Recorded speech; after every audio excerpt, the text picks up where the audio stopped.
It's been 20 years since the Competition Commission was established, and as the Commission turns 20 this year, the regulator will be marking this with a range of events, chief amongst which is the 13th Annual Competition Law, Economics and Policy Conference.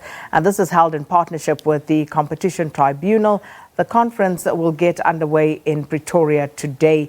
And joining us here in studio is Competition Commission Head of Communications, Sipho Ngwema, to shed some light on this event, but also talk more generally to the work of the Commission. Thanks so much for coming through this morning. Sakina, thank you. Thanks for inviting me. So first off, it's 20 years, your 20-year anniversary. Just looking back over this period, before we even reflect on that, I think perhaps let's just take a moment to tell the public about the work that the Commission actually does. What does the Competition Commission do? Thank you. The Competition Commission is there to look at issues that may distort competition, things that may threaten competition, because what our mandate is to make sure that, one, we deal with issues of dominance, we deal with issues of collusion, but also we deal with issues of economic concentration. You will also know the fact that we come from a past that institutionalized concentration, particularly amongst a certain group of the population. So we have that legacy, and which is part of the structural problem that we have right now. So our mandate is to make sure that the consumers have enough choice in terms of looking at suppliers, and that will help in terms of quality, that will help in terms of innovation, that will help in terms of bringing the prices down. So we are also responsible, as I said, in terms of concentration. We look at mergers and acquisitions. Companies who are acquiring each other, we monitor those, we look at public interest issues. Are those acquisitions going to affect jobs? What are the social issues that we have to look for? However, we also have to look at issues of concentration so that you do not build more monopolies. Unfortunately, the Act now also assists us to make sure that we facilitate the entry of the small businesses into the economy, because part of the problem where we find ourselves where we are right now is the fact that our economy is concentrated, and as a result very many businesses are being stifled, and we want to be part of that economic debate that makes sure that we then build an exclusive and growing economy. And I think looking at the challenges that we have today, we are going to spend the entire week looking at those things, that the role that we can play to make sure that the economy grows, to make sure that consumers benefit, and there's lots of activity in the economy so that there's more rands and cents to the general public, but also the space for business development, particularly for small business. Well, when companies do find themselves in contravention of the law and you do find against them in terms of collusion and other activity, how does the public benefit from that?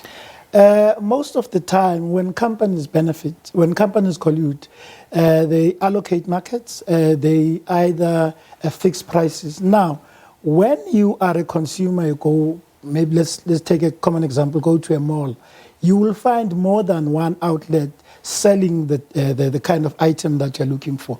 You are able to shop around. But when they come together and they say, this is the price that we must charge, when they come together to say, when Sipho, you can only trade in that particular area. So meaning if I'm given that geographic area, I can charge my prices, and the consumers have nowhere else to go, have nowhere else to compare prices. So most of the time, the kinds of interventions that we make, be it in bread, be it in cement, eventually it means that there will be more entry. It means that they will compete, the businesses will compete, and when they compete, prices is one of the very first things that they look at, and prices will go down.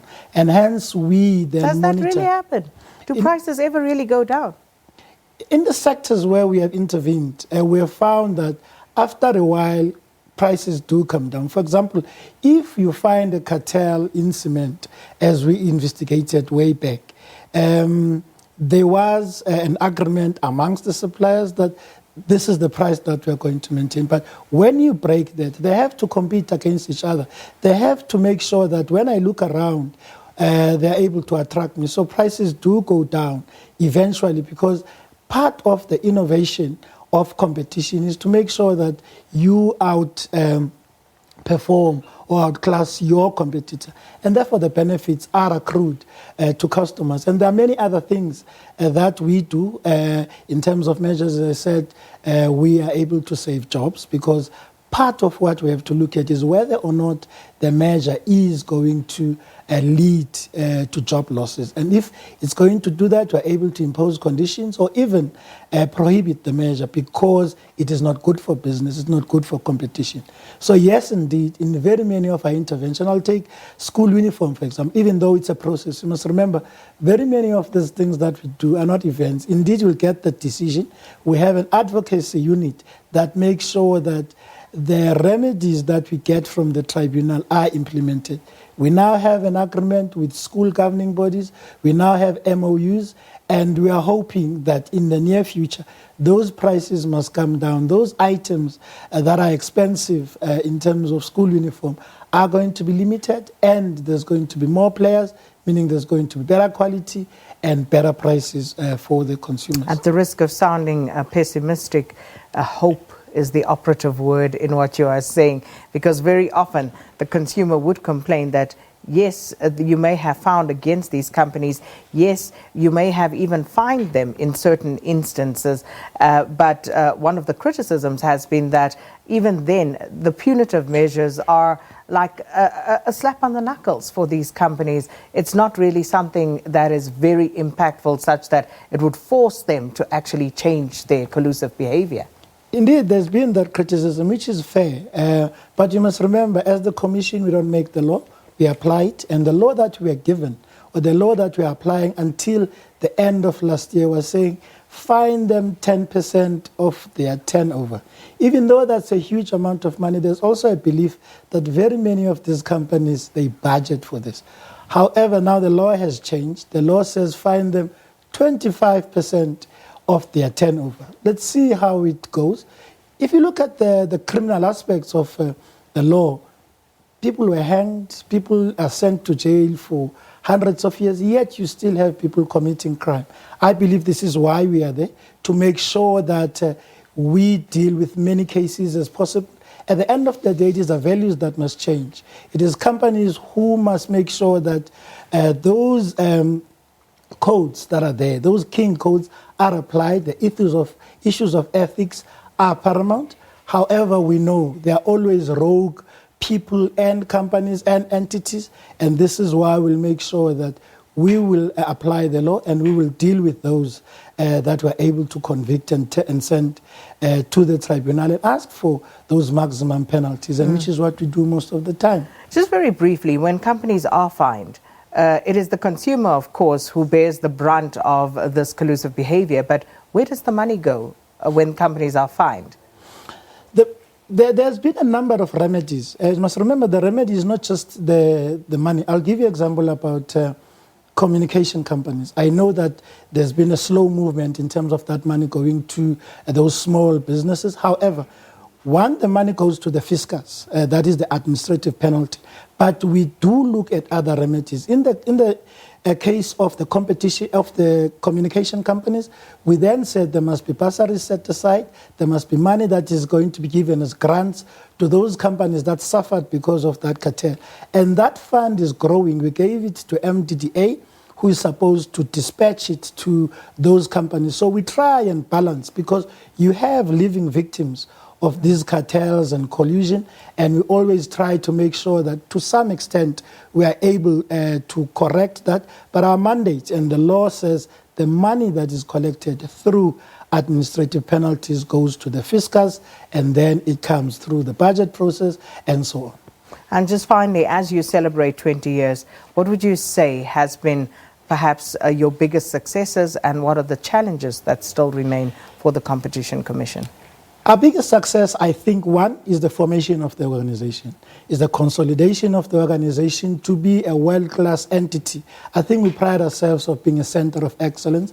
It's not easy, we are trying, but we are recognized and respected by our peers throughout the world. And in all the international gatherings, our work is being recognized. Number two is to make sure that People know about the Competition Commission. We deal with the cartels, and we have received a lot of information through people, whistleblowers, giving us that information. And the kind of support that we have received from businesses in terms of that is gratifying. We are now moving to a phase where we are going to make sure that we open up the markets. And we seem to be carrying our stakeholders along. And we are getting into the public space, and the public seem to be beginning to understand the kind of role that we can play and their own role that they can play in assisting us in achieving our mandate. So we are fairly happy with the work that we have done, but also we look forward to the next 20 years at least to make sure that we contribute effectively to an inclusive and growing economy. And that's going to be part of the discussion this week. We need to talk about the economy. We are not talking enough about the economy as South Africans. And this week will be spent with international experts, lawyers, academics, talking to us and bringing their experiences throughout the world to say, how can we assist to grow the economy?